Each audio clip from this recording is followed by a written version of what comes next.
एक दूसरे को जानते हैं जब बहुत छोटे से, मतलब जब हम कल्पना कर सकते हैं कितने छोटे थे, तब से रमेश जी की माता ही बहुत सक्रिय थी, बहुत सक्रिय समाज सेवी थी। एक बहुत अच्छा स्कूल इनका चलता है, विवेकानंद विद्यालय जो है, और उसमें बड़ा स्कूल है बनारस का, बहुत बड़ी संख्या में बच्चे, अंदर से कई हज़ार बच्चे भी संचालित होता है। और साहित्य में इनकी जो अपनी आर्ट है वो बिल्कुल अलग किस्म की है। थिएटर से जुड़े हुए हैं, लगातार इनका थिएटर ग्रुप है जो कार्यक्रम करता रहता है। तो ये हम लोग के लिए और संस्था के लिए बड़ी एक अच्छी बात है कि रमेश जी सबको बुलाओ कर रहे हैं। और मैंने इनसे आग्रह किया कि हम लोग सब यहाँ आएंगे तो बनारस के बारे में इनकी अपनी एक दृष्टि, बनारस कथाओं का शहर है, बहुत सारे मिथक हैं यहाँ, बहुत सारी कहानियाँ हैं। सवेरे से आप लोग सुन रहे हैं, तो रमेश जी से मेरा भी अनुरोध है कि वो हम अपनी बात रखें, आप लोग उनसे कुछ संवाद करें, कुछ पूछें। और समय तो काफ़ी हो चुका है, हम लोग बातें बहुत भी ज़्यादा, लेकिन कम से कम थोड़ी देर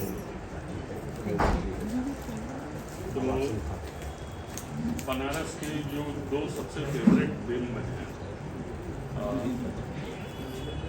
मतलब बनारस को पहचानना हो तो किन चित्रों से पहचानेंगे, कौन सी तस्वीरें ऐसी हैं?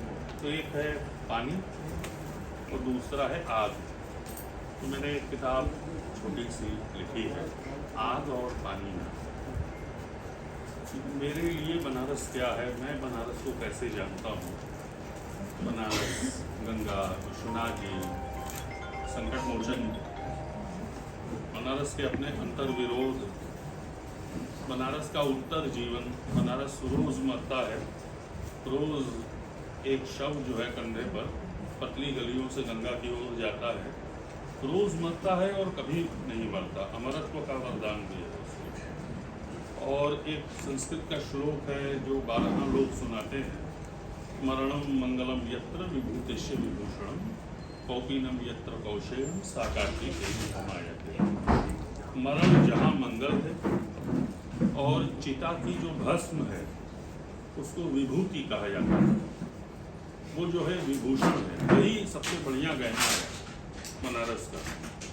कौपीनम यत्र कौशेयम, अवघड़ साधु जो होते हैं सिर्फ लंगोट पहनते हैं, एक बहुत छोटा कपड़ा जो बस शरीर उसमें छिपा हुआ है, बस अश्लीलता के भेद का उल्लंघन करता हुआ। जहाँ मरण मंगल है, जहाँ भस्म ही गहना है और जहाँ लंगोट ही रेशमी वस्त्र है, ऐसी काशी की उपमा किससे की है?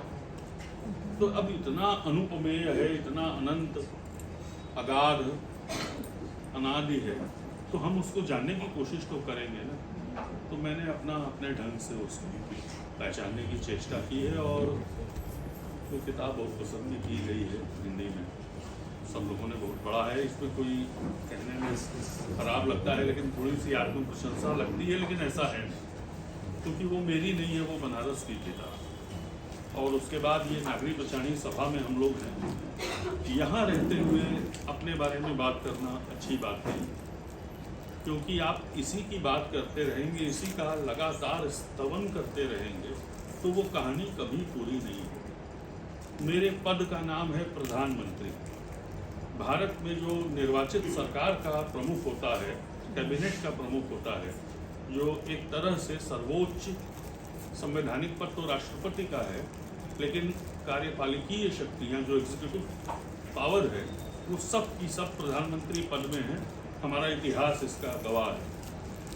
वो शब्द जो है प्रधानमंत्री शब्द, इस सभा ने भारत के संविधान को दिया है। ये शब्द हम 1903 से इस्तेमाल कर रहे हैं। भारत का संविधान 26 जनवरी 1950 को लागू हुआ है। शब्द हमने दिया, राष्ट्रपति शब्द हमने दिया, इन्वायरमेंट को पर्यावरण कहा जाएगा, शब्द हमने दिया, मुद्रास्फीति शब्द हमने दिया।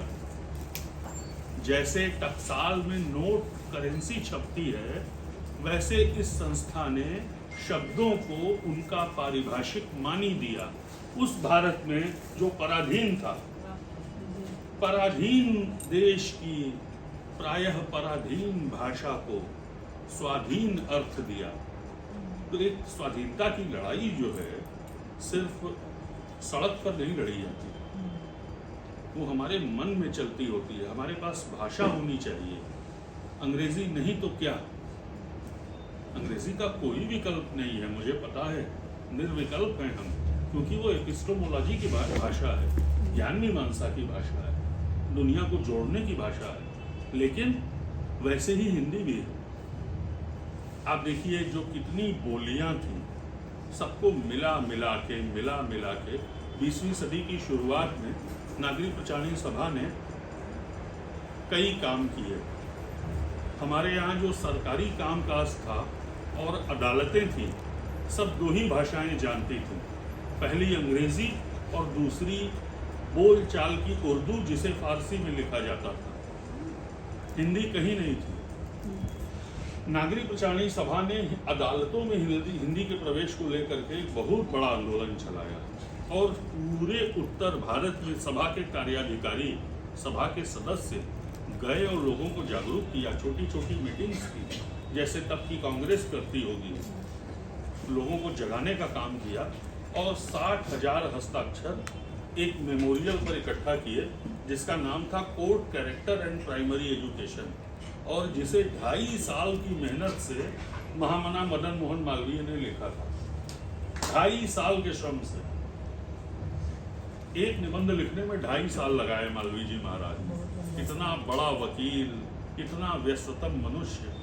और ये बात है बिल्कुल 20वीं सदी की शुरुआत की, 1903 के आसपास की संभवतः। और वो जो हमारे प्रांत के गवर्नर थे, लेफ्टिनेंट गवर्नर थे, एंटनी मैकडोनल्ड साहब, उनको दिया गया 60,000 हस्ताक्षरों के साथ। और तब के जो बड़े बड़े लोग थे, जो एक अर्थ में जनता के अनिर्वाचित प्रतिनिधि थे, राजे महाराजे, रईस, अमीर उमरा, और उनके बीच में मालवीय जी महाराज, इन लोगों ने मिल के दिया। सरकार को मुश्किल थी। बिहार में बन चुकी थी हिंदी, उत्तर प्रदेश में नहीं थी। बहुत आंदोलन होने के खतरे थे। जो वर्चस्व की भाषा थी फारसी, उसकी ओर से आवाज़ उठने का भय था। लेकिन सरकार ने इस संस्था की उत्तेजना देखकर, इस संस्था का उत्साह देखकर, इसको चलाने वाले लोगों का हिंदी को मान्यता दी। अब मुश्किल आई कि कचहरी में हिंदी में अर्जी लिखेगा कौन? हिंदी तो आती ही नहीं थी, देवनागरी में लिखना ही नहीं आता था लोगों को। तो सभा ने अपने खर्चे पर मुहर्रिर नियुक्त किए। जैसे मैं यहाँ से किसी को नियुक्त करूँ और उसको कह दूँ कि आप दिन भर कचहरी में उन लोगों की अर्जियाँ हिंदी में दिया करो जिनको कोई अर्जी लिखने वाला नहीं मिल रहा, और पैसा तुमको हम देंगे। और उत्तर भारत के प्राय सभी प्रमुख शहरों में सभा ने ये काम किया। सभा काम तो बहुत बड़े बड़े हाथ में ले लेती थी और उसके पास द्रव्य का अभाव हो जाता था। तो ये काम भी फिर, लेकिन ये ऐसा काम था कि जो अपने आप चल निकला। हिंदी की पाठशाला खोली सभा ने।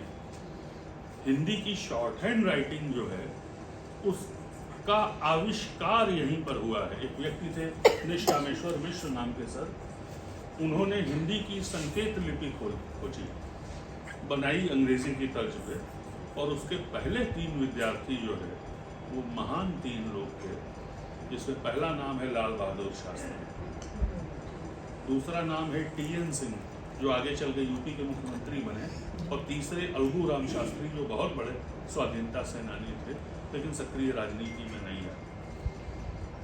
और कटक कांग्रेस की 1910 में जो रिपोर्टिंग हुई वो हिंदी में शॉर्ट हैंड का पहला इस्तेमाल था। लाल बहादुर शास्त्री ने वो रिपोर्टिंग की थी। पूरी प्रोसीडिंग जो है संकेत लिपि में लिखी थी। उस लिपि का नाम था निष्काम संकेत लिपि।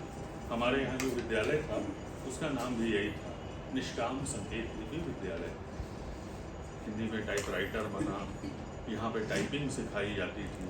और एक और तो ये काम था, दूसरी ओर सभा ने उसी समय के आसपास, सभा का ये ख्याल था जो कि सही भी था, कि राजे रजवाड़ों के यहाँ मठों मंदिरों में, खास तौर पर राजस्थान में महलों में, और उत्तर भारत की धर्मप्राण जनता के घर घर में बहुत सारे ग्रंथ ऐसे पड़े हैं जो हाथ से लिखे गए हैं, उनको इकट्ठा किया जाए तब ये पता लगेगा कि हमारा साहित्य क्या है।